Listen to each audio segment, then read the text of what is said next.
Ako kang gisundan gahapon. So, sa may mong pasabot.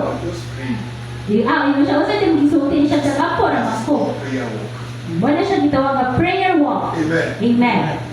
Understand who you are. Dapat nato masabtan kung kinsa You ta. are secured in Christ. Kay diha ka Kristo sigurado You na are ta. a very precious person. Importante kita diya sa Ginoo. Christ had to give his life for you to have life. Kay dihatag pa sa Ginoo ang iyang kinabuhi para kita makabatulog kinabuhi. You are redeemed from death. You are redeemed from death. You are redeemed from death. Gilukat ta sa iyang kamatayon. The opposite of death is what? O ang kabaliktaran sa kamatayon mo ang kinabuhi. Kabuhi.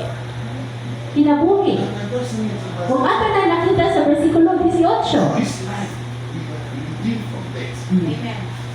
Amen. Amen. Amen. That we might live. Kita, siya namatay para kita mabuhi. So if Amen. I take my money So kung ako kuha ng kwarta to go and get back somebody, para bulukat ko sa usa ka tao, it's because that fellow is useful.